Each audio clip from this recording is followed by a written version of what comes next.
आज मैं बनाने जा रही हूँ बेसन की बर्फ़ी। तो मैंने सोचा आपके साथ भी इसकी रेसिपी शेयर कर लेती हूँ। बेसन की बर्फ़ी बनाने के लिए सबसे पहले हमें बेसन लेना है। तो यहाँ पे हम 2 कटोरी बेसन लेंगे, जिन्हें हमें इस तरह से बिल्कुल छान लेना है। क्योंकि देख सकते हैं कि बेसन में हमारे कितने सारे इस तरह से गुलठी बने हैं, तो हमें इन्हें इस तरह से छान करके लेना है। इसी तरह से हमें 2 कटोरी बेसन को अच्छे से छान लेना है। बाकी के ये जो हमारे बेसन में इस तरह से गुलठी बने, उन्हें हाथ से इस तरह से दबा देंगे और फिर उन्हें भी अच्छे से छान लेंगे। बाकी के नीचे के जो है वो हम इन्हें फेंक देंगे। उसके बाद यहाँ पे मैंने 1 कटोरी देसी घी लिया है। तो चलिए बनाना शुरू करते हैं। यहाँ पे मैंने कढ़ाई ले लिया है। कढ़ाई हम थोड़ी बड़ी ही लेंगे, ताकि जब हम बेसन पे तो हमें उसमें थोड़ा जगह मिले। उसके बाद कढ़ाई हमारी गर्म हो गई है, तब हम इसमें 1 कटोरी घी है वो डाल देंगे। घी हमें देसी घी लेना है। उसके बाद जब घी अच्छे से मेल्ट हो जाएगा, तब हम इसमें बेसन को डाल देंगे। बेसन को डालने के बाद अब हम इन्हें करीब 10 से 15 मिनट तक बिल्कुल लो फ्लेम पे अच्छे से भूनेंगे। याद रखना है कि हमें बेसन को भूनते समय फ्लेम को बिल्कुल लो रखना है। लो फ्लेम पे ही हम इन्हें 10 से 15 मिनट तक अच्छे से भूनेंगे, जब तक कि इसमें कलर ना आ जाए। ये देखिए, इसी तरह से हमें इन्हें लगातार भूनना है। आप देख सकते हैं कि हमारे जो बेसन है वो बिल्कुल इस तरह से थोड़े से सिमट गए हैं। कोई बात नहीं, जब अभी हम इन्हें और अच्छे से भूनेंगे, तब इसमें से घी हमारे अच्छे से छोड़ने लगेंगे। बाकी की ये जो हमारे स्पैचुला में यदि बेसन लगते हैं, तो हमें इस तरह से इन्हें चाकू से निकाल के डाल देना है, नहीं तो जो हमारे इसमें बेसन लगेंगे वो कच्चे ही रह जाएंगे। तो ये प्रोसेस हमें बार बार करना है। जब भी स्पैचुला में बेसन लगे तो उन्हें इस तरह से हमें हटा के फिर से भून लेना है। बस इसी तरह से हमें इन्हें 10 से 15 मिनट तक लो फ्लेम पे भूनना है। इससे क्या होगा कि हमारा जो बेसन है वो बिल्कुल अच्छे से भुन जाएगा, इसमें कच्चापन नहीं रहेगा। यदि हाई फ्लेम पे भूनेंगे तो बेसन जो है वो हमारा कच्चा रह जाएगा। इसलिए बेसन को भूनते समय हमें इसका ध्यान रखना है कि फ्लेम को हमें बिल्कुल लो ही रखना है। उसके बाद ये जो बर्फ़ी बनेगी ना, वो बहुत ही लाजवाब बनने वाली है। वैसे तो बेसन के लड्डू बनाए ही होंगे, लेकिन एक बार इस तरह से बर्फ़ी भी ट्राई करिए। इसी तरह से हमें इन्हें लगातार चलाते रहना है। ये देख सकते हैं कि हमारे बेसन में से थोड़े थोड़े जो घी है वो छोड़ने लगे, यानी कि बेसन हमारे अच्छे से भून गए हैं। बस इसी प्रोसेस में हमें इन्हें लगातार इसी तरह चलाना है। जब ये बेसन में से थोड़ा सा घी छोड़ देंगे तो समझिए बेसन भून गया है। उसके बाद क्या करेंगे, हम यहाँ पे 1 कटोरी ड्राई फ्रूट है जिसे मैंने अच्छे से दरदरा पीस लिया है, वो हम इसमें ऐड कर देंगे।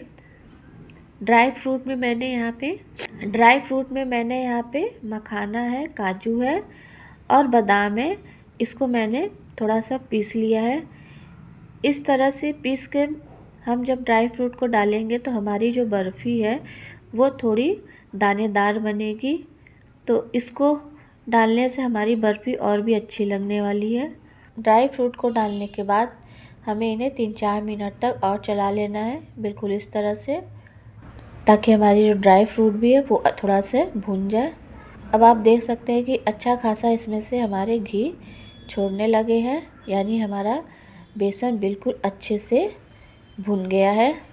बस इसी टाइम पे हमें क्या करना है, थोड़ा सा फूड कलर है वो डाल देना है। ये ऑप्शनल है, यदि आप चाहे तो डालें और ना चाहे तो इसको स्किप भी कर सकते हैं। इसको डालने से क्या होगा कि थोड़ा सा कलर आ जाएगा, तो मैंने इसको थोड़ा सा डाल दिया है। यदि आप ना डालना चाहें तो आप इसको स्किप कर दीजिएगा। उसके बाद थोड़ा सा हम इनको चला लेंगे। इसी तरह से हमें ज़्यादा नहीं 2-3 मिनट तक चलाना है।